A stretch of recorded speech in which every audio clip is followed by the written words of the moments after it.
So what I'm going to do is talk to you about where our company started from, where we've come to today, and sort of explain the trials and tribulations that our company, in particular I've had, especially as being a female running a company.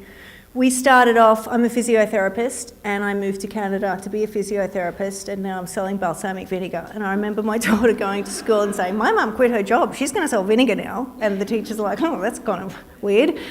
Anyway, so we started at the Whistler Farmers Markets, and we sold our vinegar because my husband's the creator, he's a chef, and he started making these balsamic reductions. So we decided to see how we would go selling them at the Whistler Farmers Markets. And they did really well, and we thought, wow, there's a bit of cash here, maybe we can have a family vacation every year. Well, as it stands now, we have the cash and no time for a vacation. But anyways, we decided to do every farmer's market we possibly could. Then we started doing Christmas markets and Christmas shows, and our kids were 4 and 6 at the time. They didn't have a weekend off for probably 4 years. They just did farmers markets all summer. So our summers were spent selling balsamic reductions and watching every other family walk past with ice cream going to the lake, and we're like, wow, this kind of sucks. But we then decided that it would be a really good idea to then sell it in retail, because gone would be the days of the Whistler Farmers Markets and going to the Christmas shows. We could just stick it on a store shelf, and then we could just sit back and watch the money roll in, because there can't be any work involved with that.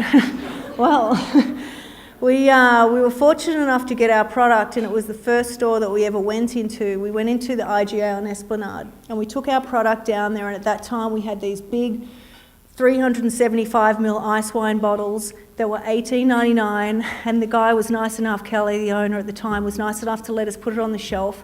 And it didn't quite fit on any shelf in particular because it was too tall, so we were way up the top. And then a couple of weeks later, I said to my husband, now we need to go down and just see how it's doing. Well, we drive down from Whistler to IGA and we see our product, and it's exactly where we put it, except it's got dust on it and not one bottle has been sold. And I said, oh my God, how embarrassing, like we haven't even sold a bottle, like what's going wrong? Well, then we realised that firstly, people couldn't see our product, secondly, they didn't know what it was. It's a huge spend and they needed to taste it. So gone were the days of sitting back and watching the money. Well, it didn't actually happen.